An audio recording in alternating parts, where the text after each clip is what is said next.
It was a hot ticket with much of the cast present. Mandela Long Walk to Freedom is a 2.5-hour epic following Mandela's life from his childhood in a rural village, his years of incarceration, through to his inauguration as the first democratically elected president of South Africa. The man playing Nelson Mandela is British actor Idris Elba. It was a portrayal that he didn't find easy. Freedom. It is an ideal for which I am prepared to die.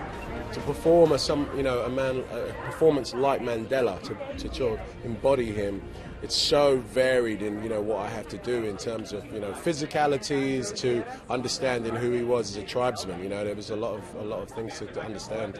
How much research did you do? Did you get input from Nelson Mandela himself? I got a lot of input from his family. Mr. Mandela, and I didn't ever meet. I went to South Africa and I stayed there for a long time, and I even spent a night in Robin Prison, on one of the wings, which was a really harrowing moment for me. I have beautiful children, a beautiful wife. I want them to walk free in their own land. The film is based on Mandela's autobiography, but it's a South African story being told by a British filmmaker and British screenwriter with 2 British actors in leading roles. The director maintains he was mindful of these facts. You go in as an outsider and you make sure you don't impose. And I was also very, very careful, to make sure that I had a South African team with me making the film. And, there's a handful of movie stars at any one point in the world anyway to play any role. And Idris Elba is a star. Some fans in Toronto had waited several hours to get a ticket to see the film. The opening night crowd loved it. Everyone was standing, everyone was applauding for at least 10 minutes. It was just wonderful.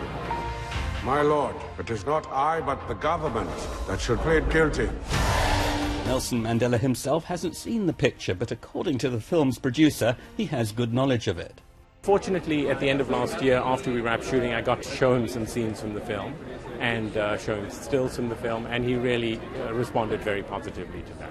Mandela Long Walk to Freedom won't open in cinemas for several weeks, and although critics haven't yet fully weighed in on the picture, the film's star, Idris Elba, is already being tipped for an Oscar nomination, and that won't hurt the movie's prospects at the box office. Tom Brooke, BBC News, Toronto.